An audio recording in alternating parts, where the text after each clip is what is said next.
감사합니다. 말씀을 받기 전에 함께 기도하고 하나님의 말씀을 받도록 하겠습니다. 사랑의 하나님 아버지 감사합니다. 새해를 열어주셔서 또 두 번째 주일 예배로 특별히 주연절에 주께 예배로 영광 돌리게 하심에 진심으로 감사드립니다. 하나님 우리에게 주신 새 생명 또 새 날이 헛되지 않기를 간절히 원하오니 오늘도 말씀 가운데 우리의 영을 깨워주시고 깨닫게 해주시고 하나님의 뜻 가운데 헌신할 수 있는 귀한 능력과 힘을 이 시간 더하여 주시옵소서. 말씀 가운데 하나님의 능력을 우리가 믿사오며 예수 그리스도의 이름으로 간절히 기도드립니다. 아멘. 해가 바뀌게 되는 것은 나이를 한 살 더 먹는 것을 의미합니다. 특별히 나이의 앞자리가 바뀌는 것은 매우 충격적인 일인데요. 29에서 30이 되신 분들, 또 39에서 40이 되신 분들, 49에서 50이 되신 분들, 점점점 이렇게 갈수록 앞자리가 바뀌는 것은 상당히 충격적인 것입니다. 여러분은 30살 때 무슨 생각을 하셨나요? 또 앞으로 30살이 되시는 분들은 30살 때 여러분의 인생에 어떤 일이 있으면 좋을 거라고 소원하시나요?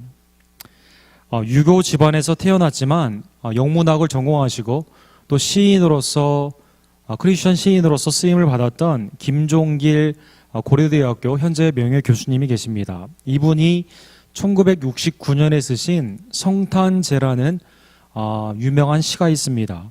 69년에 지어졌는데 75년부터 한국 교과서에 실려 있었습니다. 그래서 여러분 한번 75년 이후에 중학교 이상 다니신 분들은 아마 이 시를 잘 기억하실 것입니다.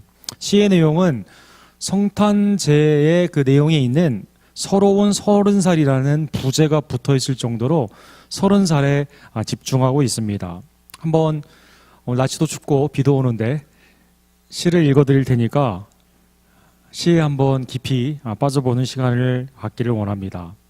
성탄제, 시인 김종길. 어두운 방 안엔 빨간 숯불이 피고 외로이 늙으신 할머니가 어처롭게 잦아드는 어린 목숨을 지키고 계시었다. 이윽고 눈 속을 아버지가 약을 가지고 돌아오셨다. 어머니가 일찍 돌아가신 시인이 어렸을 때 열 가운데 굉장히 아파했을 때 아버지가 할머니에게 아들을 맡기고 먼 길을 떠나 눈 속에서 약을 가져오신 것입니다. 2장. 아버지가 눈을 헤치고 따오신 그 붉은 산수유 열매. 산수유는 열을 내리는데 굉장히 좋다고 하네요. 그 붉은 산수유 열매. 나는 한 마리 어린 짐승, 젊은 아버지의 서늘한 옷자락에 열로 상기한 불을 말없이 부비는 것이었다. 이따금 뒷문을 눈이 치고 있었다. 그날 밤이 어쩌면 성탄제의 밤이었을지도 모른다. 어느새 나도 그때의 아버지만큼 나이를 먹었다. 애것이라곤 찾아볼 길이 없는 성탄제 가까운 도시에는 이제 반가운 그 옛날의 것이 내리는데 서러운 30살 나의 이마에 불현듯 아버지의 서늘한 옷자락을 느끼는 것은 눈 속에 따오신 산수유 붉은 알알이 아직도 내 혈액 속에 녹아 흐르는 까닭일까. 어렸을 때 어머니가 없는 상태에서 아버지가 먼 길에 아들의 열을 내리고자 산수유를 따서 산 너머 눈길에 오시고 아이의 볼을 부비고 그리고 아이를 위해 이렇게 그 간호하는 성탄절 시절에 아버지의 그 사랑을 언제 알게 되었느냐? 30이 되어서야 아버지 나이에 돼서야 알게 되는, 그리고 자기가 아버지의 나이가 되었는데 자기는 그러한 일을 하지 못하는 그러한 것을 시 속에 이렇게 표현한 것입니다. 서러운 30살 나의 이마에 불현듯 아버지의 서늘한 옷자락을 느끼는 것은 눈 속에 따오신 산수유 붉은 알알이 아직도 내 혈액 속에 녹아 흐르는 까닭일까. 30세 여러분들은 무슨 일을 했고 또 30세에 있었던 일들 중에 무엇을 기억하고 계십니까? 또 앞으로 30세가 되시는 분들은 30세에 여러분에게 무슨 일이 있었으면 좋겠다고 소원하십니까? 오늘 본문은 예수님이 30이 되셨을 때 있었던 사건을 말씀하고 있습니다. 누가복음 오늘 본문의 3장에 보면 23절에 예수께서 가르치심을 시작하실 때 30세쯤 되니라 라고 나와 있습니다. 시인 김종길은 이 말씀을 통해서 성탄제라는 시와 아버지의 30세와 자기의 30세를 이렇게 연결하고 있는데요. 예수님은 30살 때 무슨 일을 하셨느냐? 마태복음 4장 17절에 이때부터 30세부터 예수께서 비로소 전파하여 이르시되 회개하라 천국이 가까워 왔느니라 하시느니라.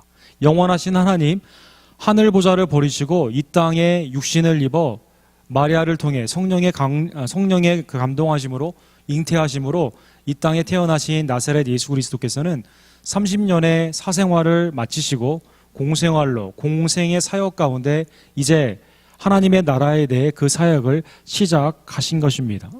예수님이 사역을 시작하실 때 동시대에 또 예수님과 친척이죠. 가장 인기가 있었던 분은 헤롯 왕도 아니었고 또 사두개인이나 바리새인이나 살해드린 공회의 권력자도 아니었고 로마 총독도 아니었습니다. 그분은 바로 세례 요한이었던 것입니다.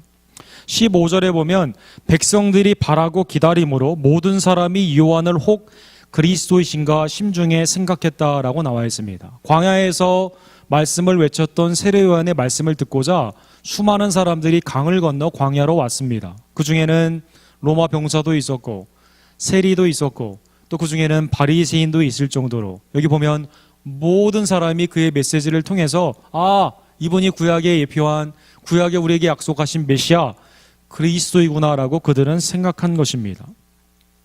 너무나 파퓰러했는지 오늘 본문에 보면 모든 사람이 다 그렇게 생각했다라고 나와 있습니다. 중세의 그 기독교 성화를 가장 많이 그린 분 중에 가장 그 기독교적인 가치를 가장 많이 담은 분 중에요. 피러 브루길이라는 분이 있죠. 이분이 그린 세례 요한의 설교라는 유명한 그림이 있습니다. 당시 중세교회에 가장 필요했던 메시지가 뭐냐?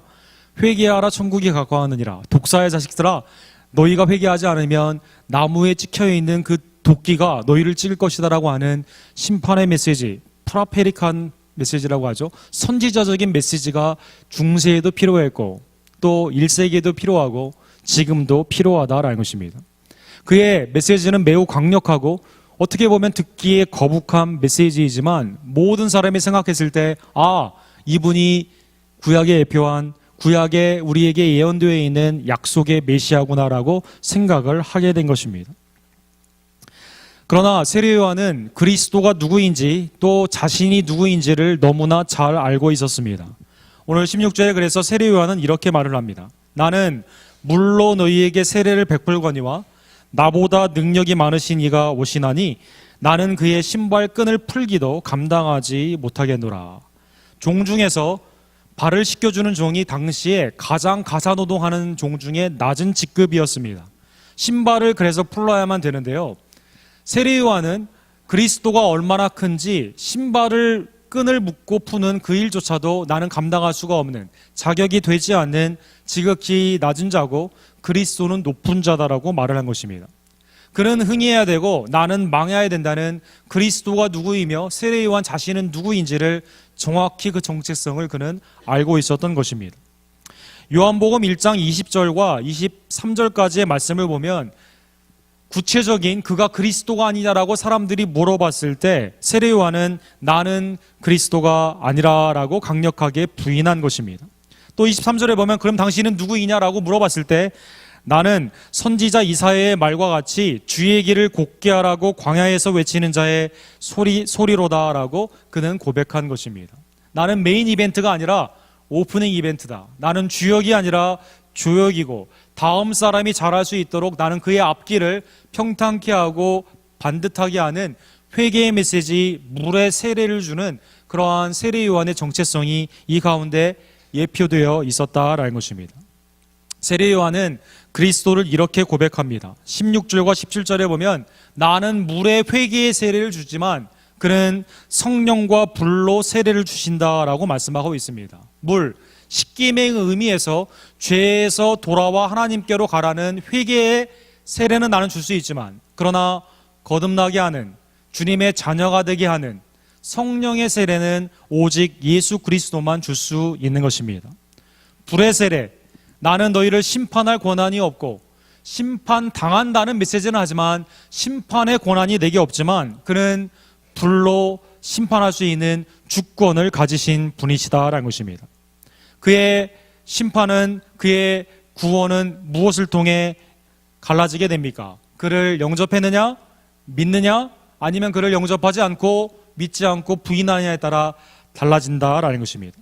세상 죄를 지고 가는 어린 양을 내가 받아들이게 되면 내가 죄의 용서함으로 말미암아 성령의 거듭남에 하나님의 자녀되는 권세를 받게 되지만, 그러나 그를 부인하고 믿지 않게 되면 오늘 17절에 나와 있는 것처럼 손에 키를 들고 자기의 타작마당을 정하게 하사 알곡은 모아 곡간에 들이고 쭉쟁이는 꺼지지 않는 불에 태우시는, 그의 백성은 부르시지만 그를 믿지 않은 백성들은 심판하시는 주권을 가지신 불세례를 주시는 그러한 그리스도시다라는 것입니다.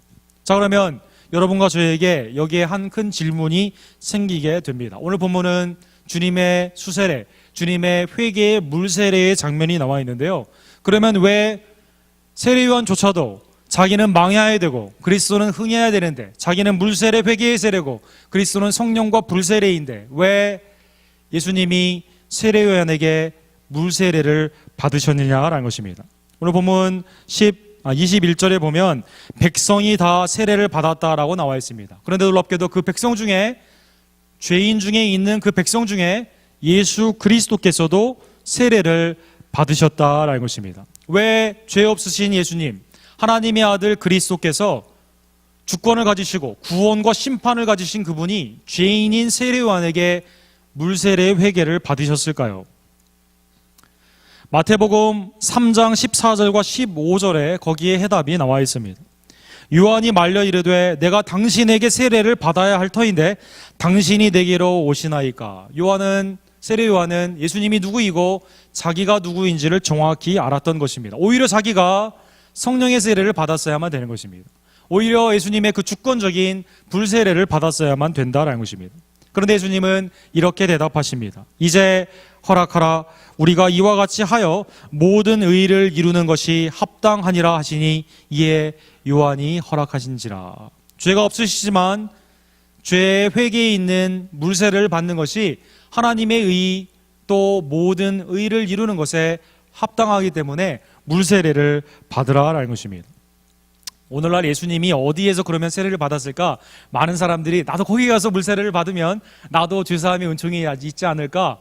이 사람들의 이러한 심리를 이용해서요, 요단강 동쪽에 가면 이렇게 관광지로 예수님이 세례를 받으셨다는 곳으로 이렇게 꾸며져 있다고 합니다.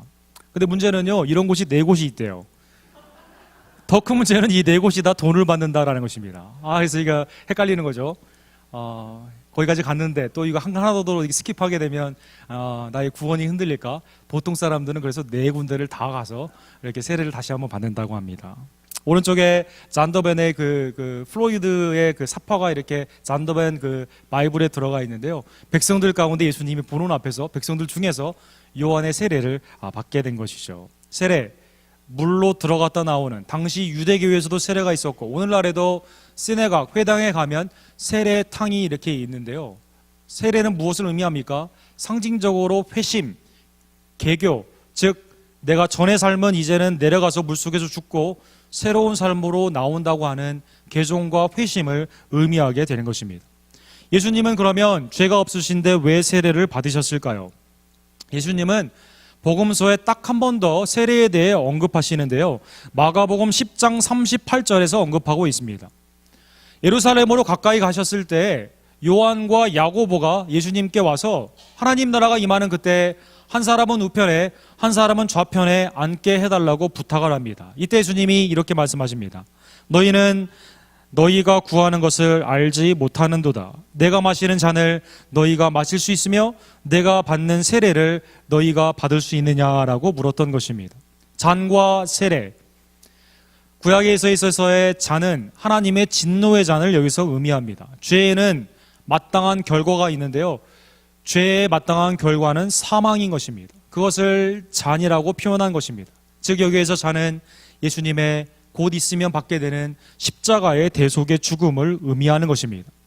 세례, 곧 물에 들어가 죽게 된다는 죄 가운데 죽음을 의미하는 바로 그것이 예수 그리스도의 십자가를 의미한다라는 것입니다. 잔과 세례, 죄가 없으시지만 죄인인 여러분과 저를 대신하여 하나님의 진노와 심판을 예수 그리스도께서는 십자가에서 받으신 것입니다. 그러기에 십자가와 부활을 상징하는 물에 들어가 죽고 다시 사는 그 모습으로 죄가 없으신 예수님은 세례 요한에게 회개의 물세례를 받으신 것입니다. 바울 사도는 고린도전서 10장 1절과 2절에 그것은 곧 우리에게 있어서 죄와 사망에서 해방이 되는 모세에 속해서 이스라엘 백성들이 출애굽한 진정한 그 예표의 구원이다라고 말씀하고 있습니다. 형제들아, 나는 너희가 알지 못하기를 원치 아니하노니 우리 조상들이 다 구름 아래 있고 바다 가운데로 지나며 모세에게 속하여 다 구름과 바다에서 세례를 받았다라고 말씀한 것입니다. 출애굽 당시에 두 개의 속해일 수 있는 초이스가 있었습니다. 하나는 모세에게 속할 수 있었고요, 하나는 바로에게 속할 수 있었습니다. 모세에게 속한 자는 하나님의 구원의 10가지의 기적, 특별히 홍해를 가르시고 물 가운데로 지나게 하시는 구원의 역사를 그들이 경험할 수 있게 되었다라는 것입니다. 그러나 바로에게 속한 자는 어떻게 됩니까? 하나님의 구원의 역사를 믿지 않고 하나님의 진노 가운데서도 하나님을 받아들이지 않았기 때문에 홍해에서 수장이 되게 되는, 즉 죄와 사망 가운데 그들은 죽게 된 것입니다. 모세에 속한 자, 심판의 홍해를 건너가 하나님의 새 언약의 백성이 됩니다. 마찬가지로 신약에서 새 모세인 예수 그리스도를 통해 그리스도를 영접한 자, 그리스도 안에 있는 자, 그리스도에 속한 자, 죄와 사망에서 이제는 죄인은 죽게 되고 하나님의 의 가운데 다시 사는 하나님의 새 생명으로, 하나님의 백성으로, 새로운 피조물로 거듭나게 된다라는 것입니다. 예수님의 세례는 곧 우리의 구원을 의미한다라는 것입니다. 예수님의 세례는 우리를 대신하여 죄인은 죽고 의인은 다시 사는 십자가의 속죄의 죽음과 부활의 의를 의미한다라는 것입니다. 예수님의 이 세례를 성부 하나님은 기뻐하셨습니다. 오늘 본문 21절에 보면 하늘이 열렸다라고 나와 있습니다. 원문에 보면 갈라졌다라고 나와 있어요. 그 갈라졌다라는 표현은 예수님이 십자가에 못 박히셨을 때 휘장이 갈라졌다라는 단어와 똑같습니다. 즉 하늘로 하나님 아버지께로 가는 길이 우리에게 열려지게 된 것입니다. 성부는 그 가운데 기뻐하시며 이렇게 말씀하십니다. 너는 내 사랑하는 아들이라, 내가 너를 기뻐하노라 하시니라. 세례를 통해 상징되는 예수님의 십자가와 부활의 사역을, 하나님은 그 구원의 사역을 기뻐하신 것입니다. 성령님은 비둘기 같은 형체로 그 위에 강림하셨다라고 나와 있습니다. 성령님은 그 가운데 인쳐주신 것입니다. 노아가 40일간에 이제 비가 멈추게 되었을 때 까마귀는 돌아오지 않지만 비둘기가 돌아오게 되죠. 마른 나뭇잎을 가지고 돌아오게 됩니다. 즉 심판이 끝나고 구원의 역사가 시작되었음을 비둘기를 통해 나타나게 되는데요, 성령이 비둘기처럼 그에게 강림하시게 된 것입니다. 하늘은 갈라지고 성부는 기뻐하시고 성령은 인쳐주시는 예수에 속한 자, 여러분과 제가 세례를 받을 때 누구의 이름으로 세례를 받습니까? 오늘도 유아세례식이지만 성부, 성자, 성령의 이름으로 세례를 받게 되는 것입니다. 아버지는 택정하시고 우리의 구원을 기뻐하십니다. 아들은 우리를 대신하여 십자가에 못 박혀 죽으시고 부활하심으로 우리의 구원을 이루어 주십니다. 성령은 그 가운데 거듭나게 하시고 우리의 죄를 씻어주시며 하나님의 자녀가 되는 권세를 허락하여 주시는 것입니다. 사랑하는 성도 여러분, 예수님이 30살 때 세례를 받으시고 33살 때 우리를 위해서 십자가에 못 박혀 죽으셨습니다. 그는 우리를 위해 모든 생애를 다 3년 동안에 쏟으시고 화목제물이 되어주심으로 말미암아 우리의 구원주가 되신 것입니다. 주님 안에서 세례를 받은 자, 이 놀라운 주님의 세례가 곧 우리의 세례 구원의 기쁨이 되심을 다시 한번 믿으시고 죄에는 죽고 주님과 다시 사는 그러한 세례의 삶을 살기를 간절히 원합니다. 로마서 6장 4절에 보면 세례는 주님과의 연합을 의미합니다. 세례받고 내 마음대로 사는 인생이 아니라 세례는 곧 주님과 하나가 됨을, 연합을 의미한다라는 것입니다. 그러므로 우리가 그의 죽으심으로 합하여 세례를 받음으로 그와 함께 장사되었나니 이는 아버지의 영광으로 말미암아 그리스도를 죽은 자 가운데서 살리심과 같이 우리도 또한 새 생명 가운데서 행하게 하려 하심이라. 우리는 죄에는 이제 주님과 함께 죽었습니다. 그의 십자가의 죽음이 곧 나의 정욕과 탐심의 죽음인 것입니다. 우리는 동시에 주님과 연합하여 다시 산 것입니다. 이제 우리는 하나님의 영광을 위해 새 생명 가운데 하나님의 선을 위해 부르심을 받고 있는 것입니다.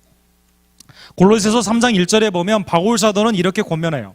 우리는 땅에서 죽었고 하늘에서는 살았기 때문에 천국 백성으로 세례 가운데 하나님의 놀라운 영생을 받았기 때문에 땅에 있는 죄 가운데 있는 삶을 찾지 말고 위의 것을 찾으라라고 말씀한 것입니다. 그러므로 너희가 그리스도와 함께 다시 살리심을 받았으면 위의 것을 찾으라. 거기서 그리스도께서 하나님의 우편에 앉아 계시느니라.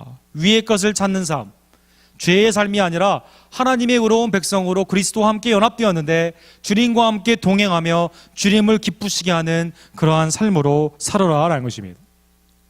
그러면 주님의 세례가 우리의 곧 구원인데요, 두 가지의 매일의 삶으로 그 은혜를 경험하게 되려면 어떠한 우리의 삶 가운데 적용이 있을 수 있을까요? 주님 안에서 첫 번째 한 번의 세례죠. 그래서 우리가 굳이 요단강에 4군데 가서 다 세례 받을 필요는 없습니다. 한 번의 세례입니다. 그러나 매일매일 우리는 세례의 삶을 살아야만 되는 것입니다.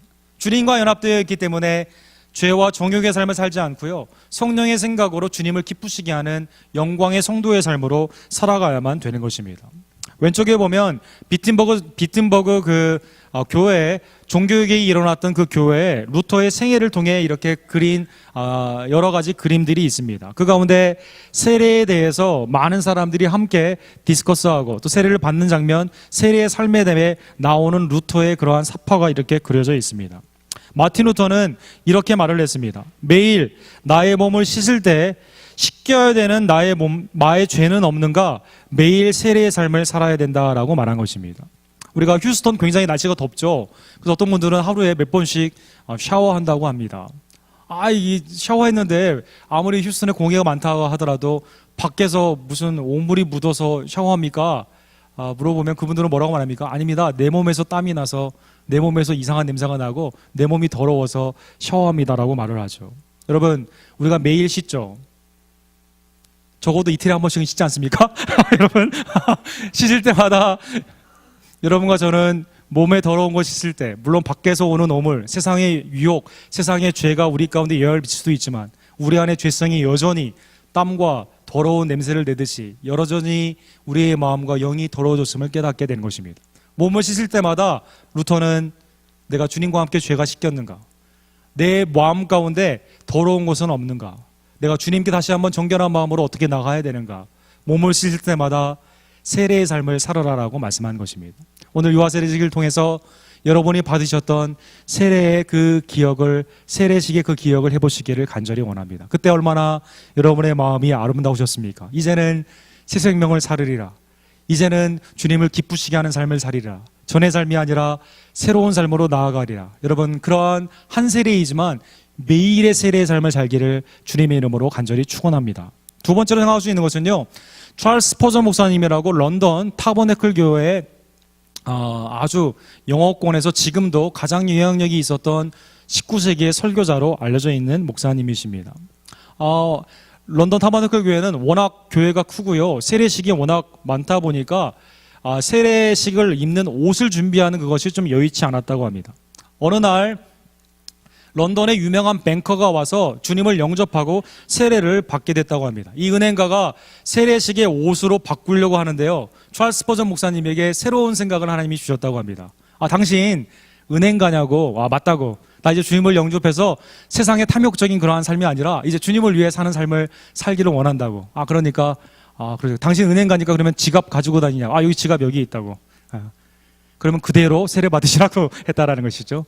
양복에 그 멋있는 은행가들이 있는 양복 그대로, 지갑 그대로, 그래서 함께 세례를 받고 내 지갑, 나의 삶이 주님 앞에 새로운 세례의 삶으로 나아가기를 원합니다. 새롭게 그렇게 했다는 것입니다. 그 사건 이후로 이 교회에서는 세례 옷을 흰 옷을 입지 않고요, 그냥 입은 채로 다 같이 지갑이 있으면 지갑채로, 가지고 있는 체인 있으면 체인 그대로, 열쇠고리 있으면 다 그대로, 그렇죠?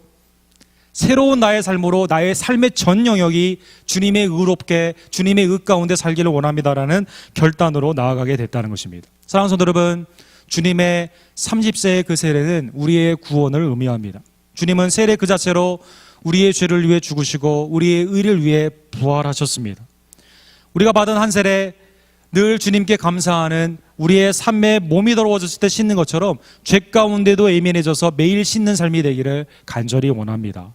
교회에 나와 영적인 추상적인 그러한 신앙생활이 아니라 나의 지갑이 회개하고 나의 손이 회개하고 나의 입술이 회개하는 삶의 전 영역의 새로운 삶의 세례의 삶이 되기를 주님의 이름으로 간절히 축원합니다. 30세 있었던 예수님의 생애, 너무나 아름답고 너무나 우리를 위한 귀한 사역입니다. 주님의 세례의 사역, 십자가와 부활의 사역을 늘 감사하며 주님 앞에 기쁨으로 헌신하는 아름다운 세례의 삶이 있는 우리 언덕교회 모든 손님들이 되기를 주님의 이름으로 간절히 축원합니다. 기도하겠습니다. 사랑의 하나님 아버지 감사합니다. 하나님, 예수 그리스도를 이 땅에 보내주시고 세례를 통해 십자가와 부활을 예표화해 주시며 또 실제 그의 화목제물이 되시는 대속의 죽음과 부활을 통해 우리의 죄는 사해 주시고 그리스도가 대신 심판받게 하시며 또 우리는 주님의 자녀로 삼게 하시는 하나님의 놀라운 사랑을 보여주심에 진심으로 감사드립니다. 세례를 통해 주님과 연합된 모든 성도님들, 날마다 죄에는 죽고 날마다 의에는 다시 사는 하나님 보시기에 날로 새로운 그러한 성도님들이 되기를 간절히 원합니다. 주님, 우리 언덕교회가 예수님을 믿고 세례받는 자가 날로 늘어날 수 있도록 역사하여 주시옵소서. 또 매일의 삶을 통해 성도의 삶을 통해 정말 세례받은 성도다운 주님 안에서의 합당한 성도의 모습으로 매일 나타날 수 있도록 역사하여 주시옵소서. 예수님의 이름으로 간절히 기도드립니다. 아멘.